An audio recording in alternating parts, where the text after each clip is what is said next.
Bismillahirrahmanirrahim.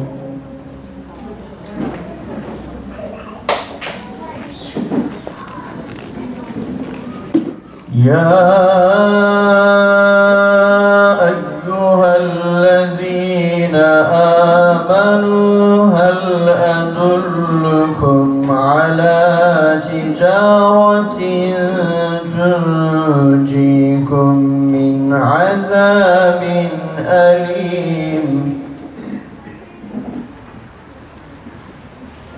Tu'minuna billahi ve rasulihi ve tujahiduna fi sabilillahi bi amwalikum ve anfusikum.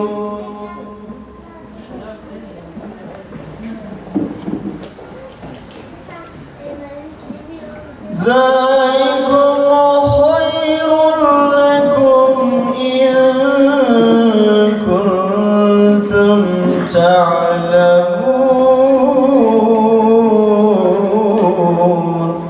En sorunların en başına geleni bilgisayar ve cep telefonunu düzensiz, disiplinsiz kullanma. Bunun da akabinde ne geliyor? Akabinde sosyal medya. Zaten şu anda 2006'dan beri 2006 yılında sosyal medya kullanımı dünya toplumlarında yaygınlaştı. Hatırlarsınız Facebook 2006'da yayıldı. Daha önce Messenger vardı, Skype vardı, farklı kanallar vardı ama halkın arasına en çok Facebook çabuk yayıldı. Akabinde sosyal medya platformları, işte YouTube, Instagram, WhatsApp ve benzeri bu platformlar toplum içerisinde yerini buldu. Aslında bütün dünya 2006 yılından sonra bu platformlarla tanıştı. Bizim ana sorunumuz aslında bu değil. Bizim ana sorunumuz şu anda akıllı cep telefonları kullanıyoruz. Şöyle herkesin elinde böyle bir cep telefonu var. Bizim 6 aylık çocuklarımız dahi bunu kullanıyor. Doğru mu? Yani annesinin eline görüyor, babasının eline görüyor, hemen eline atıyor. İstemsiz bir şekilde, gayri ihtiyari, çünkü hep görmüş, bilinçaltına yerleşmiş ya. Hemen parmağını oynatıyor. Biz bu parmağı oynatana kadar, bu cep telefonu alırken bu parmağı düzgün oynatana kadar epey zaman geçirdik.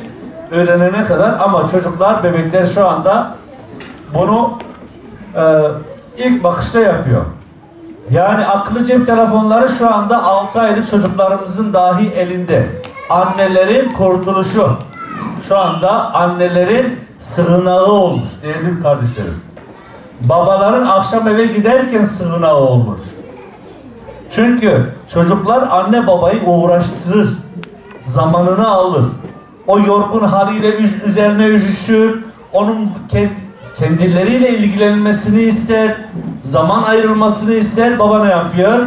Hadi oğlum, hadi kızım, al telefonu git oyna. Şu anda babaların cep telefonlarına baktığımız zaman muhakkak hepsinde değerli kardeşlerim muhakkak birkaç oyun var. Annelerinkini hiç hesaplamıyorum. Annelerde de muhakkak 4, 5, 6, kimisinde 10 çeşit oyun var şu anda cep telefonlarında. Tuşlu telefon kullanan var mı? Yok şu anda. Herkes akıllı telefon kullanıyor. Evet değerli kardeşler, dünyada internet kullanımıyla ilgili her 5 kişiden 2'si internet kullanıyor dünyada. Ama ülkemizde her 2 kişiden biri internet kullanıyor. Her 2 kişiden biri internet kullanıyor. Ülkemizde ayrıca her 5 internet kullanıcısının 4'ü sosyal medya hesabı var. Dünyada bu oran biraz daha düşük. Ülkemizde şu anda dünya ülkelerine baktığımız zaman üst sıralarda. Yani bizim artık dünya sıralamasında gerçekten çok ileri seviyedeyiz bu konuda. Bazılarımızın bir değil birkaç hesabı var. Cep telefonlarımıza baktığımızda Twitter hesabımız var, Instagram var, Facebook var, WhatsApp var ki artık durumlar da hayatımıza girdi. Yani ciddi manada kullanıyoruz. İşler vardır, özünde de uygulamasında da doğrudur. Şüpheye yeri yoktur. Yine işler vardır, özünde de uygulamasında da yanlıştır. Tartışmaya mahal yoktur. Ama işler vardır, özünde iyi olabilir ama uygulamasında iyi de olabilir, kötü de olabilir. Hani hocamın bıçak misalinde değindiği gibi açacak olursa, namaz özünde de iyidir, uygulanmasında da iyidir, yapılması gerekir. Oruç da böyle, diğer ibadetler de böyle. İçki, zina, kumar özünde de kötüdür, uygulanmasında da kötüdür. Her türlü haramdır, tartışmaya mahal yoktur. Ancak öyle işler vardır ki özünde iyi olabilir. Mesela ilk zamanlarda televizyon böyleydi değil mi? İyi bir icat. Yani insanlara birçok faydalı şey sunulabilir. Ama uygulamasında kötülüğe de hizmet edebilir. Ve çoğu zaman da kötülüğe hizmet ediyor. Niye? Oraya geleceğiz. İnternet ve sosyal medya ise bu noktada maalesef televizyondan çok daha öte bir önem arz etmekte, bir yer işgal etmektedir. Neden? Çünkü internet ve sosyal medyanın denetimi neredeyse %99 İslam düşmanlarının elinde. Maalesef.